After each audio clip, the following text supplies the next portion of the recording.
I'm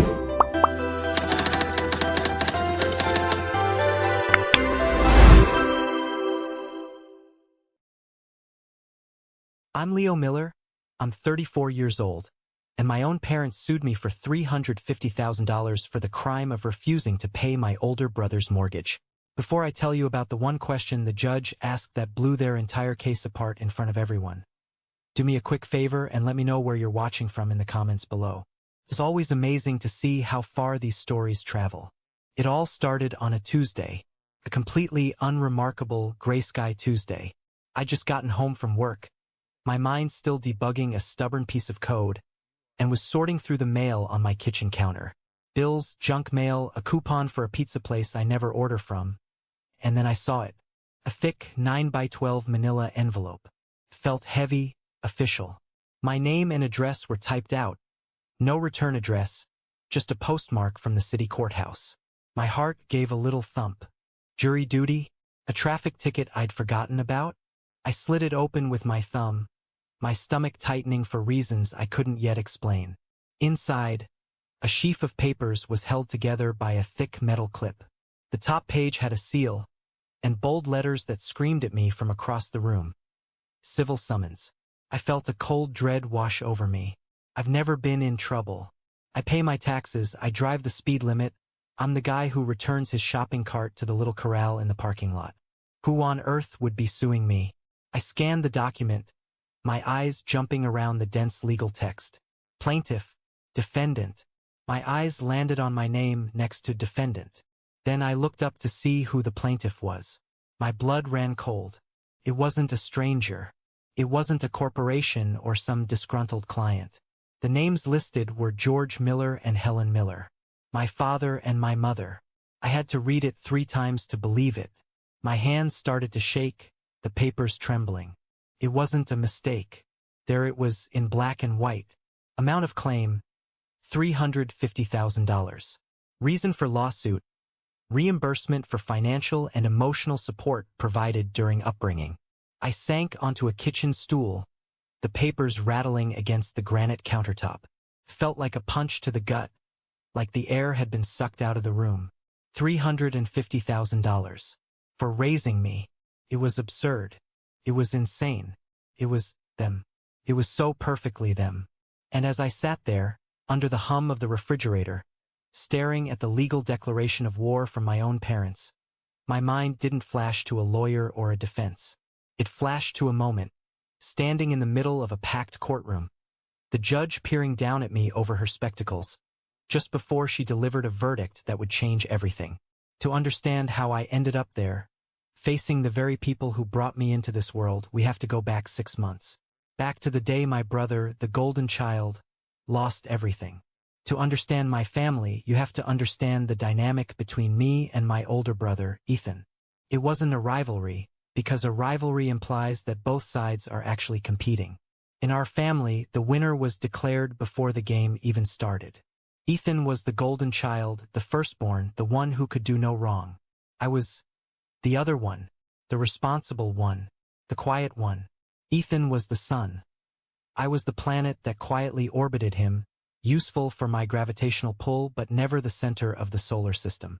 He was charming, popular, and had a way of making everything look easy. He got the lead in the school play, he was the quarterback for a season, and every one of his achievements was framed and mounted on the living room wall. My report cards, with their straight A's, were glanced at, given a nod of approval, and then placed in a drawer. "That's nice, Leo," my mom would say, before turning back to a story about Ethan's latest social conquest.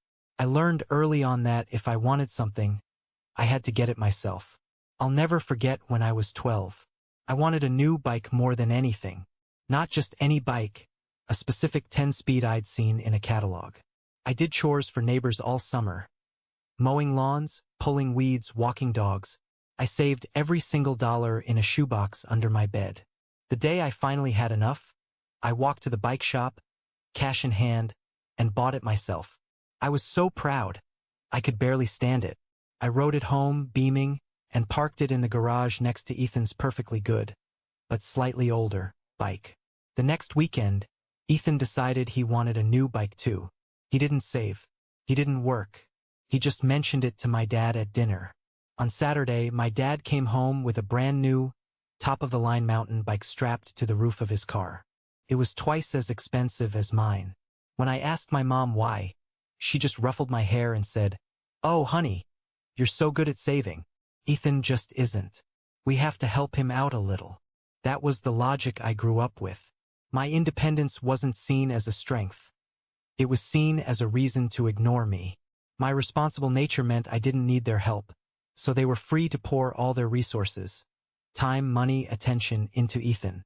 I put myself through college with a combination of scholarships and student loans, working part-time jobs the entire time. They paid for Ethan's state university tuition, of course. When my car broke down, I learned how to fix it from YouTube videos.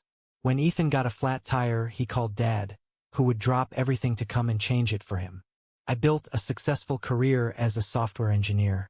I was careful with my money, maxing out my 401k, building up a healthy savings account, and paying off my college loans years ahead of schedule. I didn't have debts.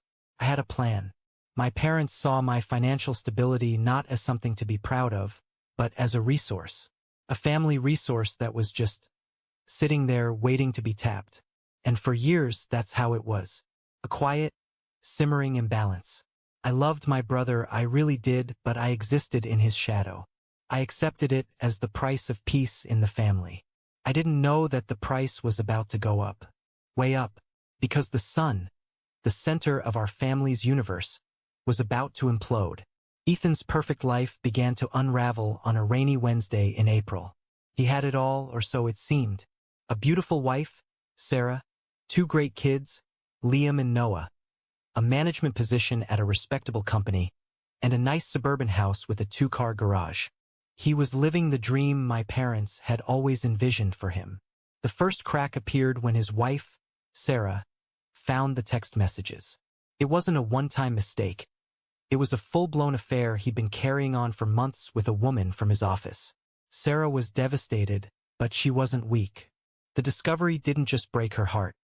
It broke the spell Ethan had on everyone. Within a week, she had filed for divorce. The fallout was brutal and swift.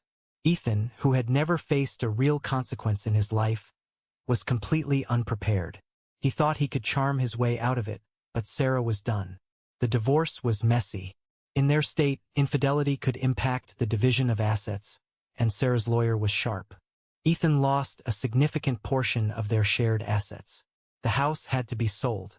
He suddenly found himself living in a cramped 2-bedroom apartment, trying to navigate a shared custody agreement he barely understood. As if that wasn't enough, the stress of the divorce bled into his work. His performance tanked. He was unfocused, irritable, and missed crucial deadlines. 2 months after the divorce was finalized, he was laid off. The golden boy had fallen, and he'd fallen hard. I was the first person he called, sobbing on the phone. "I've lost everything, Leo. Everything. And despite everything, despite the years of being second best, my heart went out to him. He was my brother. I saw his pain, and I saw his 2 young sons, my nephews, who were caught in the middle of this mess. So I did what I always did. I stepped up. I went over to his apartment that night. It was a disaster. Pizza boxes were stacked on the counter, toys were scattered everywhere, and Ethan was sitting on the couch in a wrinkled shirt, staring at nothing. He looked broken. "I don't know what to do," he whispered. "Sarah's lawyer was expensive. The rent here is insane. I have no job, no prospects. My unemployment isn't enough to cover child support and rent." I sat down next to him. "We'll figure it out," I told him. "You're not alone." I wish I could say my parents rushed in to save him, but their version of saving was different. They were great at providing emotional support for him. They'd call him multiple times a day, telling him how unfair it all was, how Sarah was being unreasonable, how his company had betrayed him.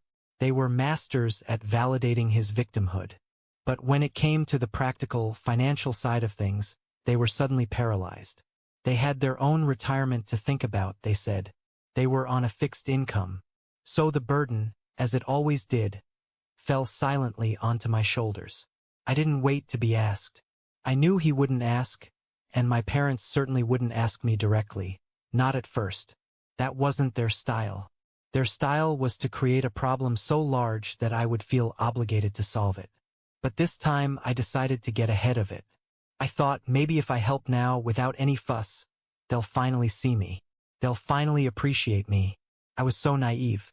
The first thing I did was handle the legal mess. Ethan's divorce attorney had a remaining balance on his retainer that needed to be paid off. Ethan was getting threatening letters. Without telling him, I called the law firm and settled the bill. $5,500. I just put it on my credit card and paid it off at the end of the month. It was a significant amount of money, but I figured it was a one-time cost to close a painful chapter. Next was his living situation.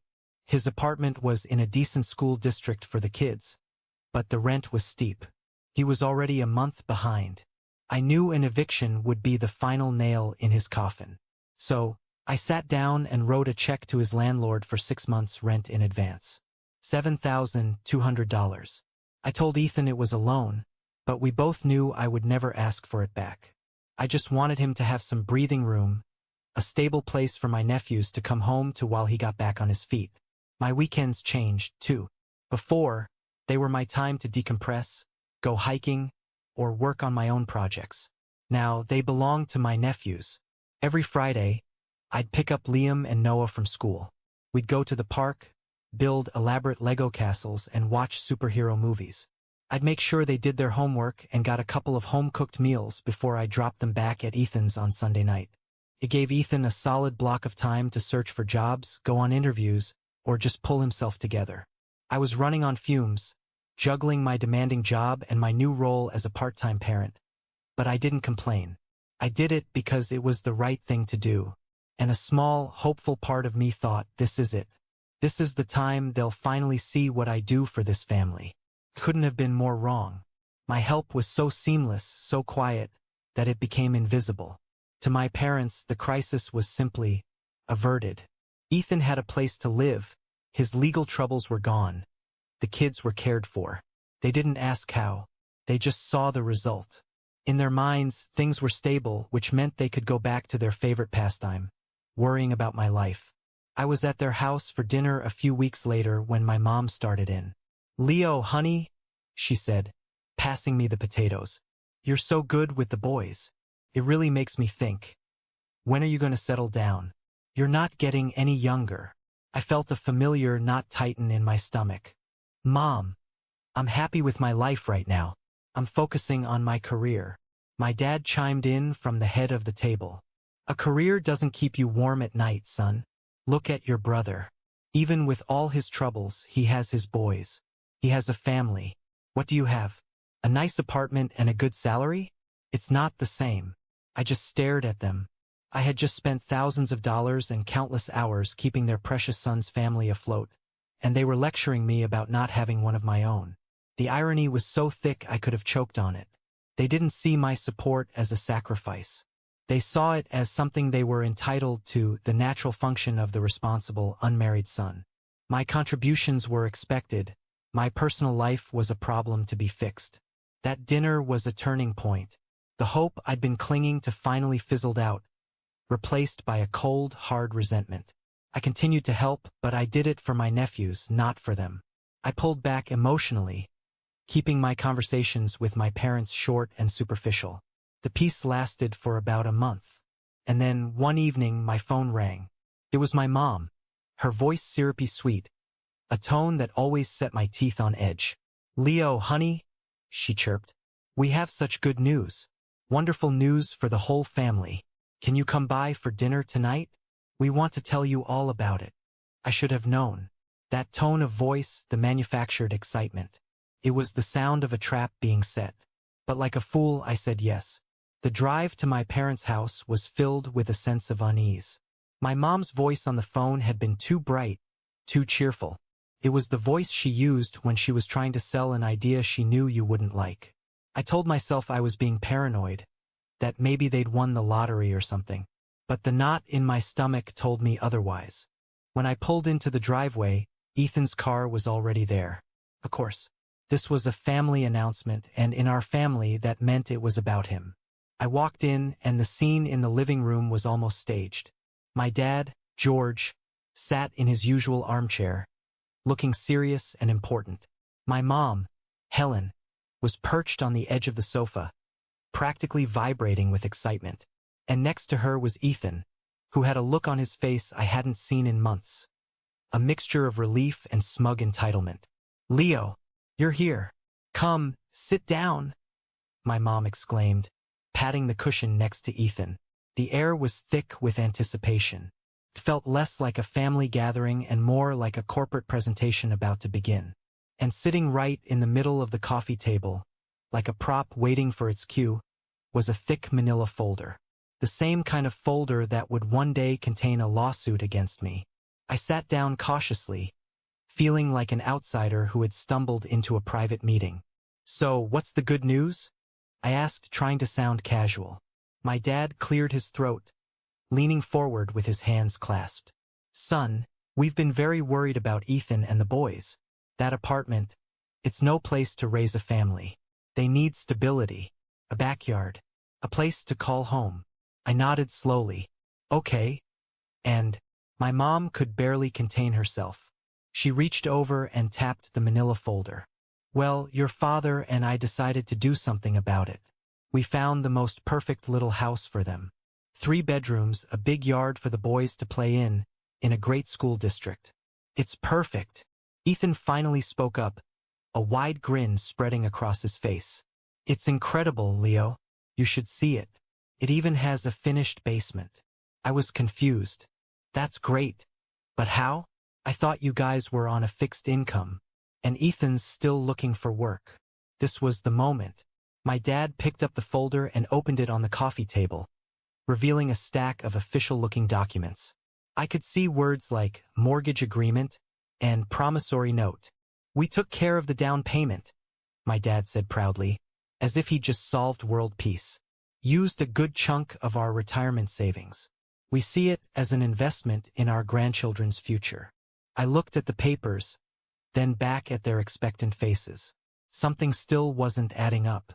A down payment was one thing, but a mortgage was a 30-year commitment. There was no way Ethan could afford the monthly payments. There was no way my parents could. "I don't understand," I said, my voice quiet. "Who's going to pay the mortgage?" My mom smiled, a brilliant, terrifying smile, and placed her hand on my arm. Her touch felt like ice. "Well, that's the other part of the good news, honey," she said, her voice dropping to a conspiratorial whisper. "We all know how well you're doing. You've been so responsible, you've saved so much money. We figured, it's time you helped the family in a bigger way." She slid a single document out from the stack and pushed it across the table toward me. It was a bank transfer authorization form. The monthly payment amount was circled in red ink. My name was already typed in the payer section. My heart didn't just sink, plummeted. This wasn't good news. This wasn't a family meeting. It was an ambush. I stared at the paper on the coffee table, the numbers swimming in front of my eyes. The monthly payment was nearly $2,000. A 30-year mortgage. They weren't asking me to help out for a few months. They were shackling me to a financial obligation for the next 3 decades. For a house that wasn't mine. For a brother who had made his own bad choices. The silence in the room was deafening. They were all watching me, their faces radiating a serene, unshakable certainty that I would, of course, agree. To them, this was a perfectly logical solution. I had the money. Ethan had the need. The equation was simple. I finally found my voice, but it came out as a choked whisper. "You're joking, right? This has to be a joke." My dad's face hardened. The jovial patriarch disappeared, replaced by the stern disciplinarian I knew all too well. "There's nothing funny about this, Leo. This is about family. This is about responsibility." "Responsibility?" I shot back, my voice gaining strength. "I've been responsible. I've been paying for Ethan's mistakes for the last 6 months. His lawyer, his rent, his kids. What do you call that?" My mom waved her hand dismissively, as if swatting away a fly. "That was temporary, dear. This is about the future. About providing a stable home for your nephews." She was using my nephews against me. The ultimate emotional blackmail. So your plan, I said, my voice dripping with disbelief, was to buy a house you can't afford with a down payment from your retirement fund, and then just hand me the bill? Without even asking me first. We're asking you now, Ethan piped up, sounding genuinely confused as to why I wasn't thrilled. This is a good thing, Leo. It solves everything. It solves everything for you. I exploded, standing up from the couch. What about me? What about my future? My plans to buy my own house one day? My own college fund if I ever have kids? Did any of you think about that for 1 second? This is when my mom's eyes welled up with tears. It was a classic move, perfected over 30 years of emotional manipulation. How can you be so selfish? She whimpered. We raised you. We fed you, we clothed you. We gave you everything. Isn't it time you gave something back? The sheer audacity of that statement knocked the wind out of me.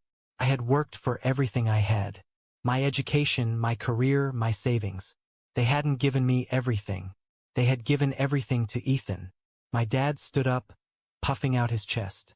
Your mother is right. And frankly, what do you need all that money for anyway? You don't have a wife.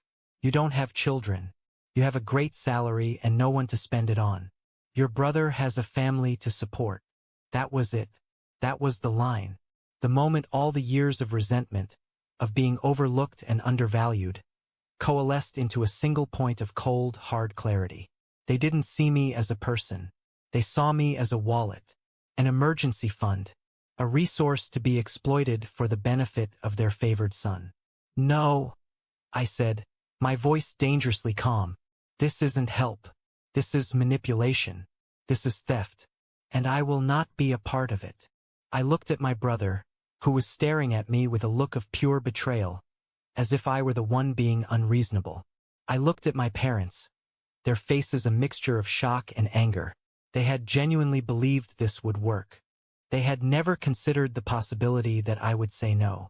The answer is no, I repeated, turning toward the door. Figure it out yourselves. I walked out, slamming the door behind me so hard the windows rattled. I got in my car, my hands shaking so badly I could barely put the key in the ignition. And as I drove away, I didn't feel relief. I felt the ominous dread of a man who had just declared war. I half expected my phone to start ringing the second I pulled out of the driveway, but it didn't. The silence was almost worse. It was the eerie calm before a storm. I got home, my mind racing, my blood boiling.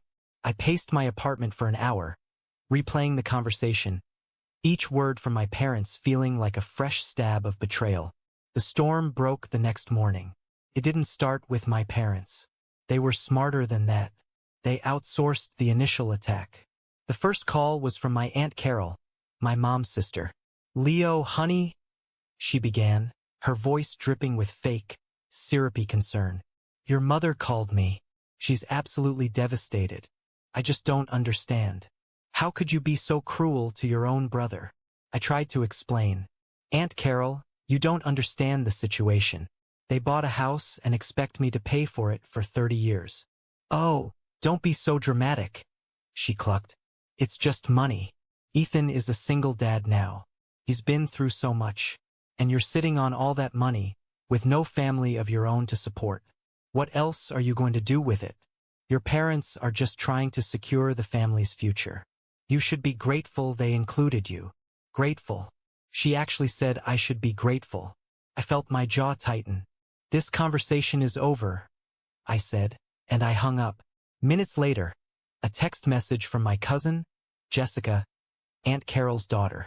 A screenshot of a Facebook post she'd just made. It didn't mention my name, but it was clear who it was about. So sad when people get successful and forget where they came from.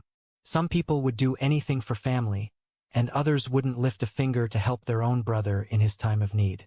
Hashtag family over everything, hashtag disappointed. I felt a surge of white-hot anger. They were making me the villain in a story they had written. It was a coordinated campaign. My parents had activated the family telephone tree, and their version of the story, that their poor, struggling son Ethan was being abandoned by his rich, selfish brother Leo, was spreading like wildfire. My phone buzzed again. An email from my Uncle Don. A long, rambling lecture about filial duty and the sacrifices parents make, and how it was my moral obligation to honor thy father and mother. It was a full-scale assault, coming from all sides. They were trying to shame me, guilt me, and pressure me into submission. Every buzz of my phone made me flinch. Each message was a new wave of condemnation from people who had only heard one side of the story, the side that painted me as a monster. But something inside me had snapped that night at my parents' house. The part of me that craved their approval, that would do anything for a scrap of validation, had died. The more they pushed, the harder my resolve became. This wasn't about money anymore. It was about control. It was about them believing they had the right to dictate my life, my finances, my future. I sat on my couch, my phone lighting up with notifications, and I made a decision. I went into my contacts list. Aunt Carol, block.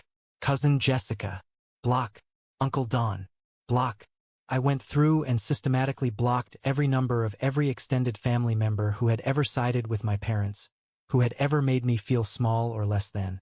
Then I got to my parents and Ethan. I hesitated for a moment. This felt so final. But what other choice did I have? They had shown me exactly who they were. I took a deep breath and blocked them too. As the silence finally descended on my apartment, I felt a strange sense of peace.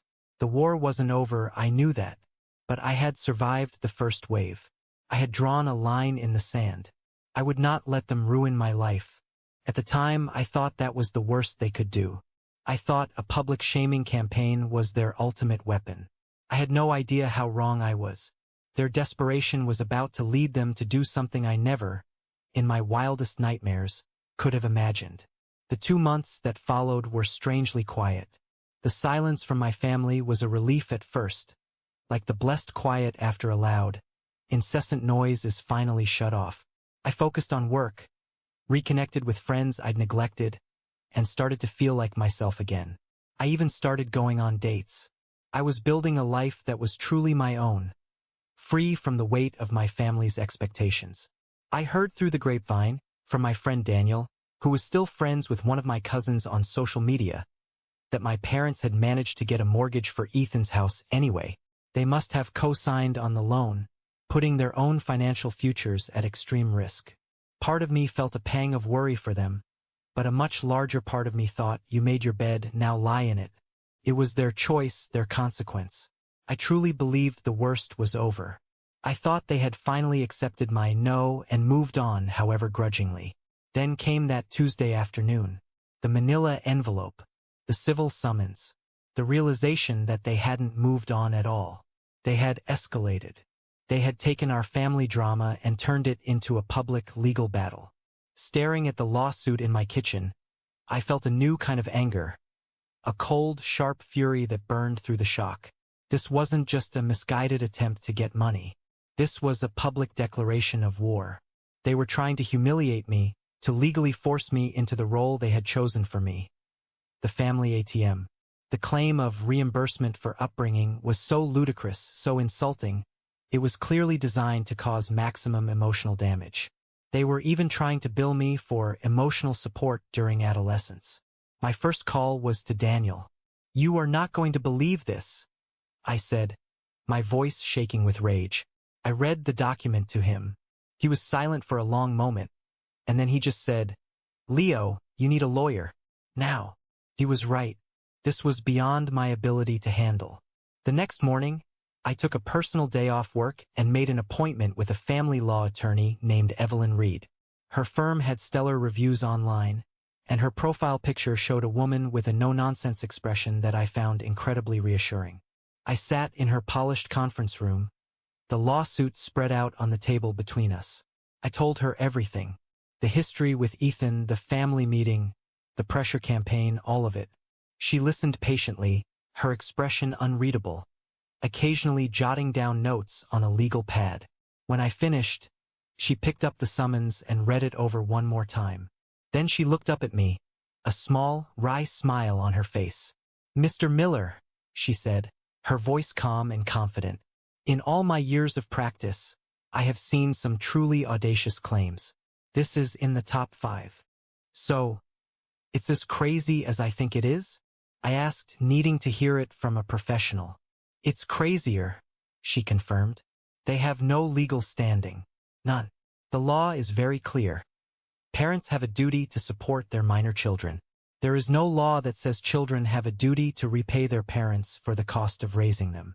If there were, the court system would collapse. She leaned forward. This isn't a lawsuit, Mr. Miller. This is a harassment tactic. It's a desperate and frankly pathetic attempt to bully you. And we are not going to let them win. For the first time since I'd opened that envelope, I felt a flicker of hope. I wasn't alone in this anymore. I had an ally. So what do we do? I asked. Evelyn Reed leaned back in her chair, her smile turning sharp. We fight back, she said. We don't just defend. We go on the offensive. They want to talk about financial support? Fine. Let's talk about financial support. The next few weeks were a blur of activity. Under Evelyn's guidance, I transformed from a victim into a strategist. The mission was simple. Gather every piece of evidence that proved I had been anything but a deadbeat son. She wanted to build a counter-narrative so strong that my parents' lawsuit would look not just frivolous, but malicious. My first stop was my own financial history. I spent hours hunched over my laptop, digging through years of bank statements and credit card bills. I found the record of the $5,500 payment to Ethan's divorce attorney. I printed out the confirmation. I found the scanned image of the $7,200 check I'd written to his landlord. I printed that out, too. I even found receipts for groceries, kids' clothes, and movie tickets from the weekends I had my nephews. Felt petty, but Evelyn insisted. Every dollar counts, Leo, she told me. We're painting a picture. Next, I went through my text messages and emails. The pressure campaign from my extended family turned out to be a goldmine. Aunt Carol's guilt-tripping texts, Cousin Jessica's condescending messages, Uncle Don's sanctimonious email. Evelyn was ecstatic. This is perfect, she said, looking at the printouts. It shows a clear, coordinated effort to harass and intimidate you. It establishes their motive. The hardest part was deciding whether to involve my grandparents. My father's parents, Arthur and Eleanor, were the only members of the family who had remained neutral, which in my family was as good as being on my side. They were old school, people of principle, and I knew they would be horrified by what my parents were doing. But I hated the idea of putting them in the middle of this. I finally called them, my stomach in knots. I laid out the whole story, my voice cracking as I got to the part about the lawsuit. There was a heavy silence on the other end of the line. Finally, my grandfather spoke, his voice gravelly with anger.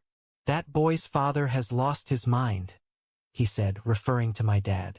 To sue his own flesh and blood, it's a disgrace. My grandmother got on the line. Leo, darling, we are so sorry you are going through this. This is not how we raised your father. You have always been a good, responsible young man. Of course, we will support you. She paused. We'll be at the hearing. We want your father to see us sitting on your side of the courtroom. I hung up the phone, tears welling in my eyes. It was a small thing, perhaps, but their validation felt like a shield. It was a reminder that the word family wasn't completely broken for me. I wasn't fighting this battle entirely alone. Armed with a binder full of evidence and the support of the only family members who mattered, I felt ready. The fear and shock had been replaced by a steely resolve. My parents had started this war, but I was going to be the one to finish it. They wanted to have their day in court? Fine. I would give it to them. The day of the court hearing was gray and overcast, matching my mood perfectly. I walked into the courthouse, my lawyer Evelyn by my side, a heavy binder of evidence tucked under my arm. The place smelled of old paper and stale coffee. It felt surreal, like I was walking onto the set of a TV show. We found our assigned courtroom. It was smaller than I'd imagined, all dark wood paneling and worn-out benches. My parents and Ethan were already there, sitting with their lawyer at the plaintiff's table. They looked stiff and uncomfortable in their Sunday best. My mother refused to look at me, staring straight ahead with a pained expression, as if she were the one being wronged. My father glared at me, his jaw set in a stubborn line. Ethan just looked like a lost puppy, completely out of his depth. Then I saw them. In the first row of the public gallery, sitting straight and tall, were my grandparents, Arthur and Eleanor. My grandmother gave me a small, encouraging smile. My grandfather just nodded, his eyes fixed on his son with a look of profound disappointment. My parents saw them, too. A flicker of shock crossed my mother's face before she quickly composed herself. Evelyn and I took our seats at the defendant's table. She gave my hand a reassuring squeeze under the table. "Deep breaths, Leo," she whispered. "Let me do the talking. The truth is on our side."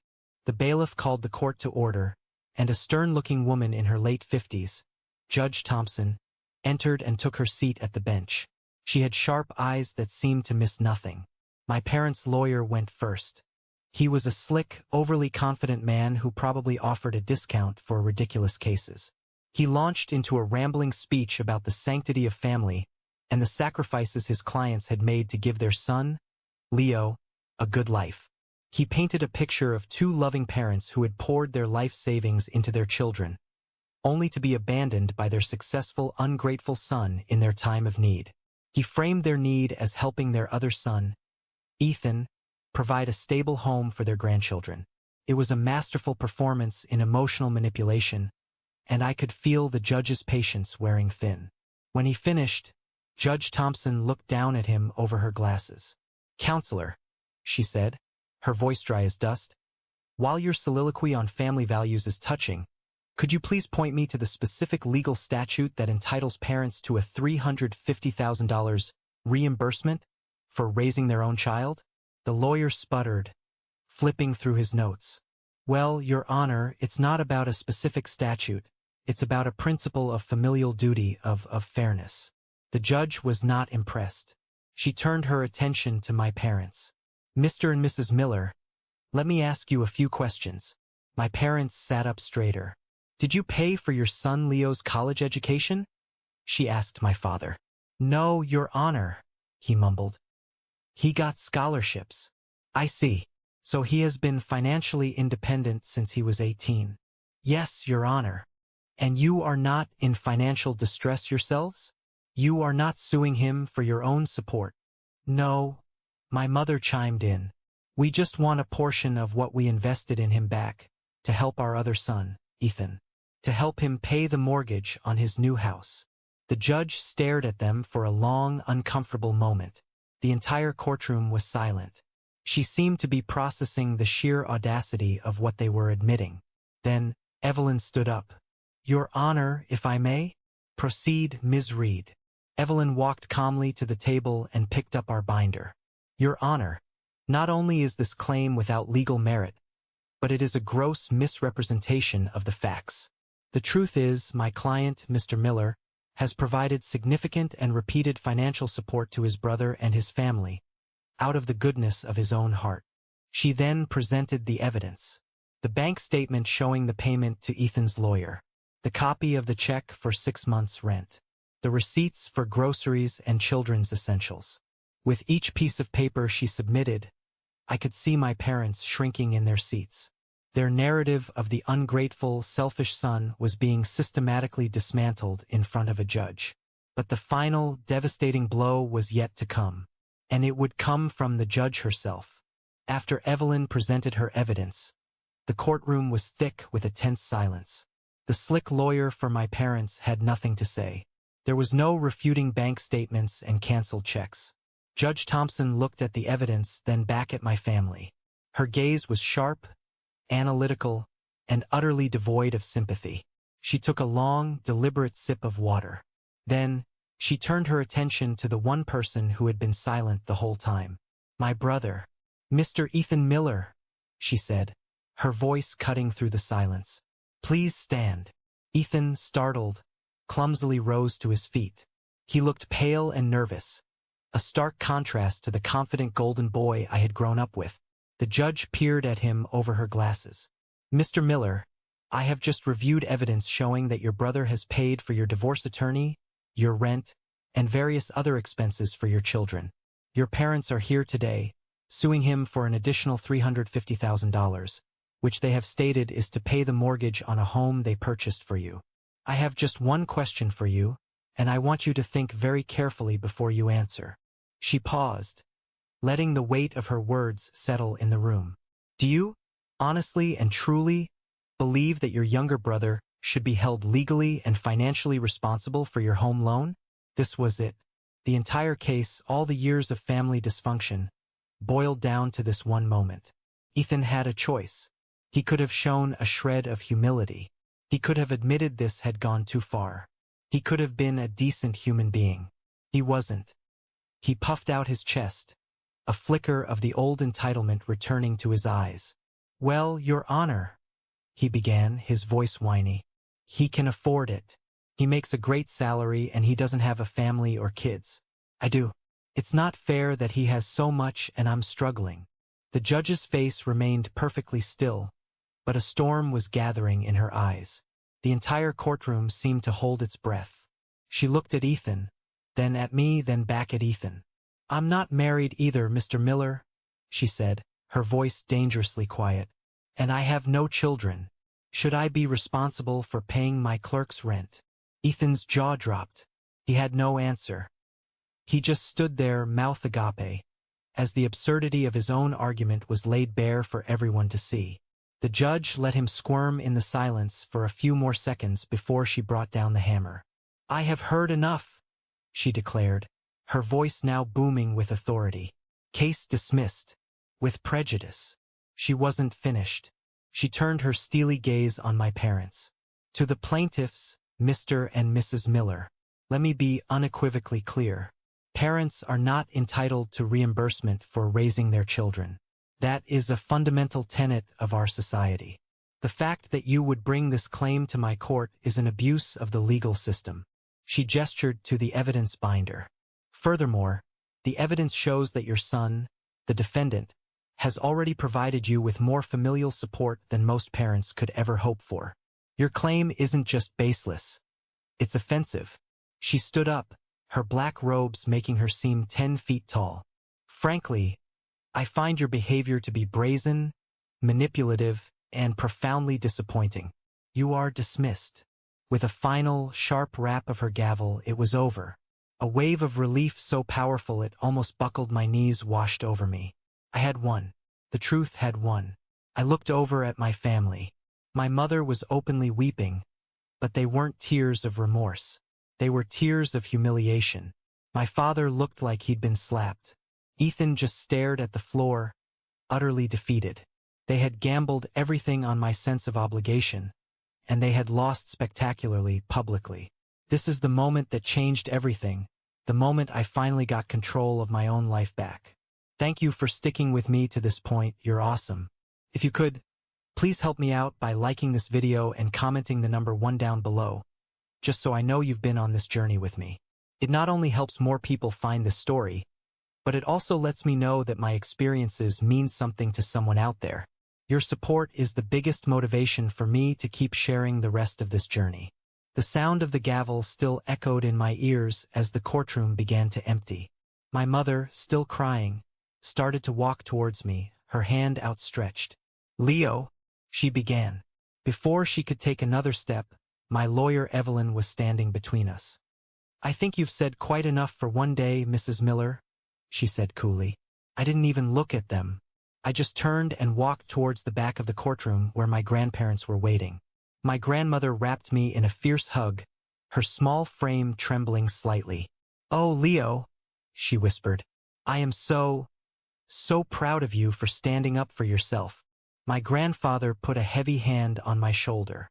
"You did the right thing, son," he said, looking past me to where my father was helping my mother out of the room.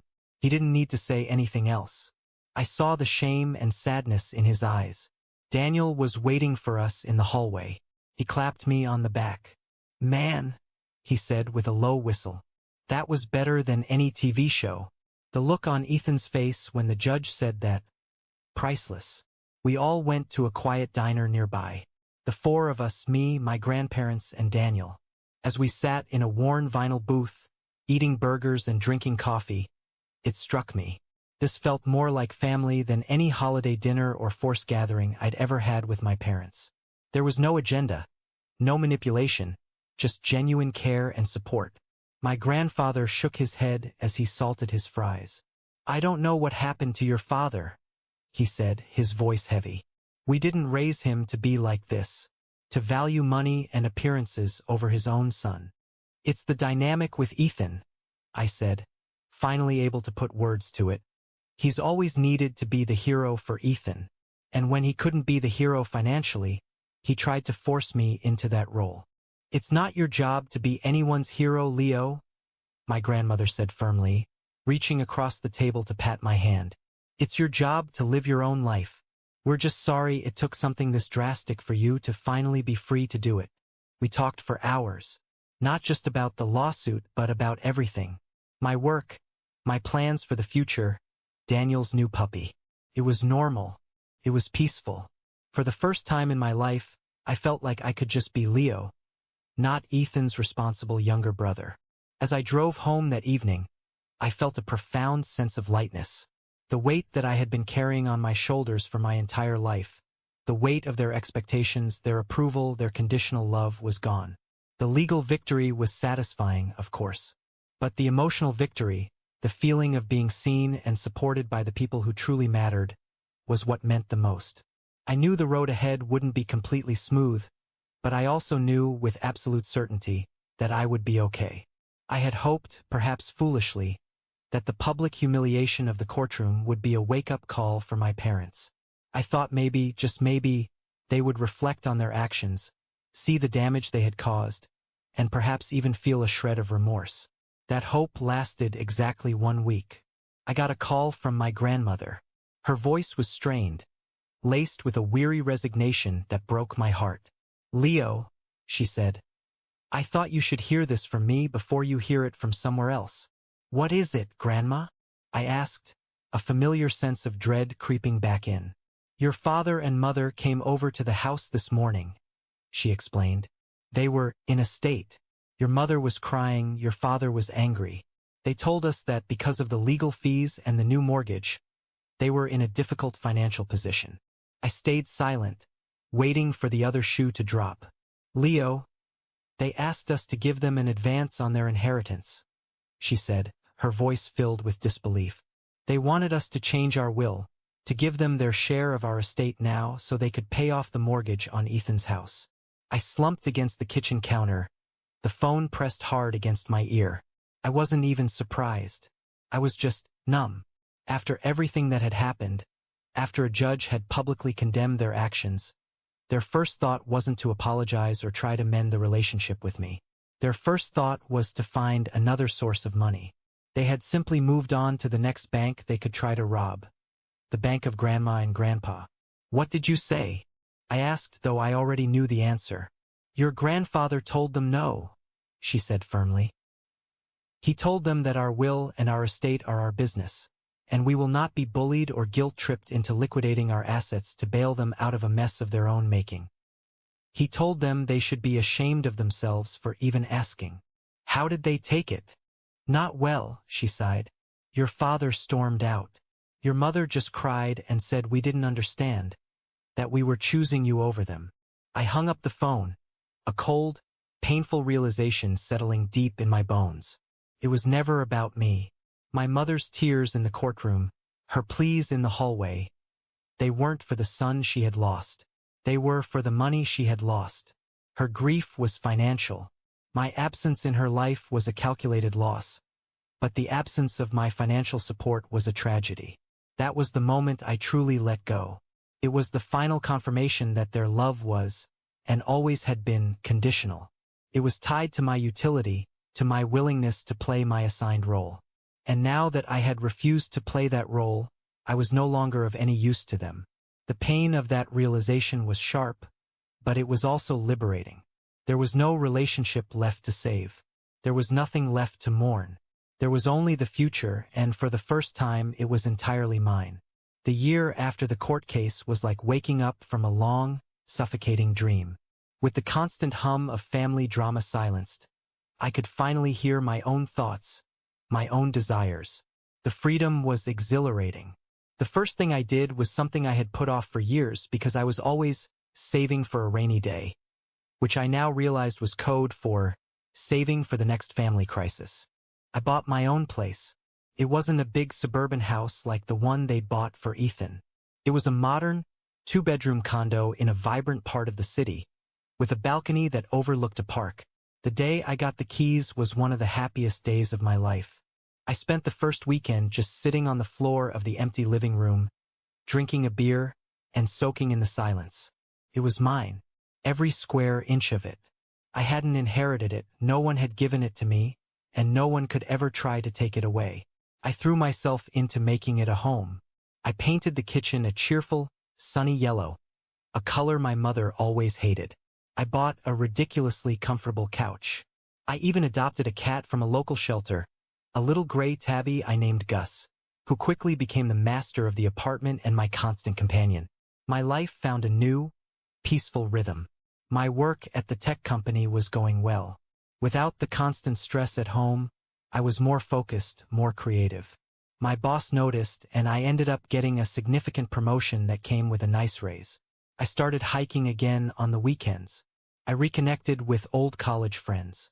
Daniel and I had a standing Thursday night tradition of grabbing pizza and watching bad action movies. I visited my grandparents every other Sunday.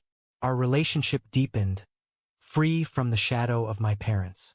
They told me stories about their youth, about how they met, about the struggles they'd overcome. I helped them with their yard work and set up their new computer. In their quiet, unwavering support, I found the unconditional love I had always craved from my parents.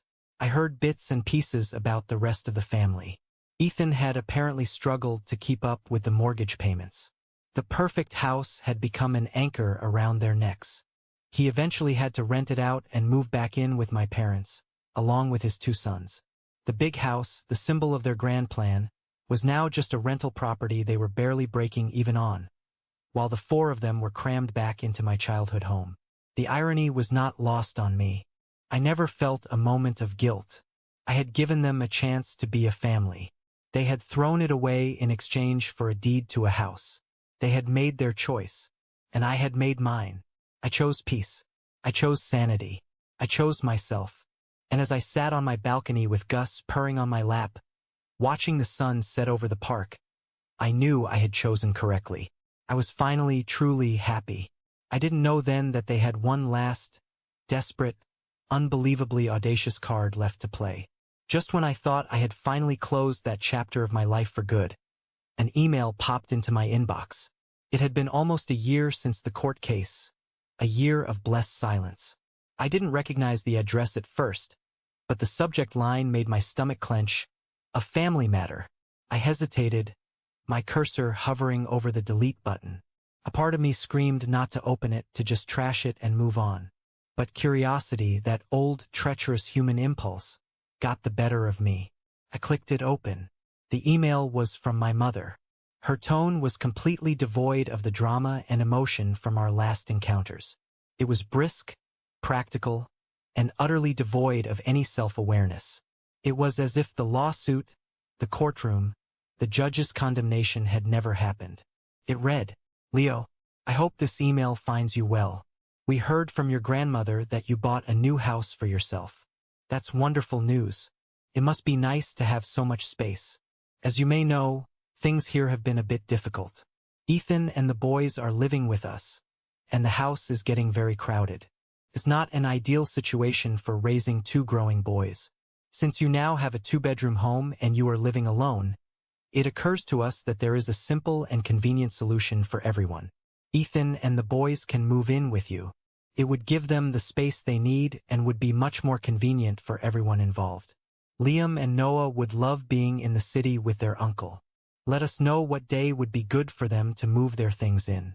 We can start next weekend. Sincerely, Mom." I read the email once. Then I read it again. I had to make sure I wasn't hallucinating. The sheer, unmitigated gall. The absolute, breathtaking audacity of it. After suing me for hundreds of thousands of dollars, after being publicly humiliated in court, after a year of complete silence, their first communication was a demand. Not a request, a demand. They weren't asking. They were informing me of the new arrangement. They had learned absolutely nothing. They still saw me, my home, my life as a resource to be allocated as they saw fit. They believed they still had the right to make decisions for me. For a moment, I felt the old anger flare up. I started typing a furious response, my fingers flying across the keyboard, listing every single one of their sins, every betrayal, every moment of pain they had caused me. And then I stopped. I looked around my quiet, peaceful apartment. I saw Gus sleeping in a patch of sunlight on the rug. I saw the yellow walls of my kitchen. I heard the faint sound of kids playing in the park outside. And I realized they couldn't touch this. They couldn't touch me. Their words, their demands, their insane logic. It had no power over me anymore. I deleted the angry draft. Replying with anger would mean they still had a hold on me. It would mean I was still engaged in their toxic game. The only way to win was not to play. I typed out a new response. It was short, calm, and final. Helen, I will not be hosting Ethan or the boys. This is not open for discussion. Do not contact me again. Leo. I hit send. Then I did something I should have done a year earlier. I created a filter to send any email from her address, or any variation of my family's names, directly to the trash folder, unread. I leaned back in my chair and took a long, deep breath. A genuine smile spread across my face. It was over. For real this time. I had sent my final message. I had built my final wall. And on the other side of it was peace.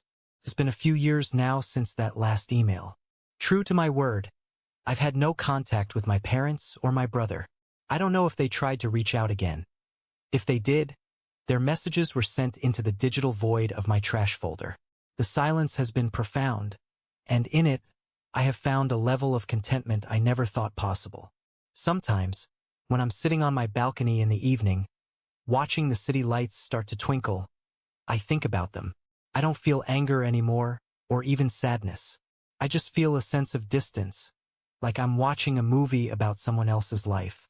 I see a family trapped in a cycle of entitlement and manipulation, unable to see beyond their own needs. I see my brother, forever a child in their eyes, never forced to truly stand on his own 2 feet. And I see my parents, who sacrificed a relationship with one son for the sake of enabling the other. They made their choices, and they are living with the consequences. My life, on the other hand, has blossomed. I'm still at the same company, now leading my own team. I eventually met someone wonderful, a woman named Clara who is kind and funny, and respects my boundaries as if they were the most natural thing in the world. She knows my story, and she loves me not in spite of it, but because of the strength it took to navigate it. My grandparents adore her. My relationship with my nephews, Liam and Noah, is more complicated. I send them birthday and Christmas gifts through my grandparents, making sure they know their uncle is thinking of them. I hope that when they're older, they'll understand. I hope they break the cycle. I learned a hard lesson through all of this. I learned that sometimes, the people who are supposed to love you the most can be the ones who hold you back the tightest. I learned that family is not an excuse for abuse or manipulation. And I learned that you have the right to walk away from people who consistently harm you, even if you share blood with them. The peace I have now wasn't given to me. It wasn't an inheritance or a gift. It was a choice. I had to fight for it. I had to go to war for it. I had to build it myself, brick by brick, boundary by boundary. Looking back, I wouldn't change a thing, because that struggle, as painful as it was, led me here, to this quiet moment, in this home that is truly my own, with a future that is bright and unbound. Some ties don't need mending. They need to be severed so you can finally be free. My only regret is that it took me so long to find the scissors. Thank you so much for listening to my story. I hope it resonated with you in some way. It's a strange thing to share something so personal, but I feel it's important to talk about these things. Have you ever had to make a difficult choice to protect your own peace? I'd be genuinely interested to hear about it. Please, share your story in the comments below, and don't forget to like and subscribe so you don't miss what I share next. Take care. Trauma committed themselves to using their time, their talent, and their network to achieve what had never been done before, and that was to convince an individual state to undertake drug development to create a therapeutic medical breakthrough for public health crises within its borders that are representative of the national reality. After you release the... You're going to remember the time where we couldn't read minds. You remember when you couldn't read people's minds? Right. That's all going to happen in our lifetime. I think we're less than 20 years away from that. I very sparingly use it, and I do have a little pride about not wanting to use an open-ended AI to share my information so it can be part of the worldwide AI vernacular. I am interested, though, in a private LLM where I can upload, hey, here's 3 books I've written. Here's my other favorite books. Here's my favorite articles I've been cutting and pasting over the 10 years, and log all that in. And here's all my journals, whatever, the people out, and log all that in so I can ask it questions based on that. Right. And basically learn more about myself. Right. You could actually ask it, hey, based on what you know about me, like what books do you think I would find interesting? Yeah. Where do I stand on the political spectrum? Right. I'd like to... No, that's what I would like to do, which is sort of a glorified Word document, but it still would hold a lot more information than just, oh, can you find this term? I would be asking it, and it would be responding to me on things that I've forgotten along the way. I think that's part of what it does, really. Like, I know you're talking about ChatGPT being like out there with everything and everybody, and it has access to all your stuff, but it's not private. But they do develop a relationship with you. Like, it really does, like, get to understand, like, what you're interested in and what you like to talk about. Yeah, I guess I would just like to load it with the information I'd like to load it with. Right.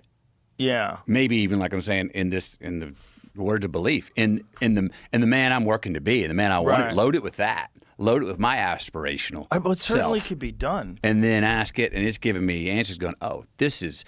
But before... It's slowly learning about me through conversations, then going, oh, I think this is what you like based on our conversations. No, I want the answers based on what I've uploaded it with only, not from the outside world. Jamie, what was Gary Nolan talking about yesterday? Did he call it an overlay on a large language model that they use at Stanford? It was like an overlay, right? Yeah, there was a word he was using. I can't remember the word. So what essentially he does cancer research, and so he has like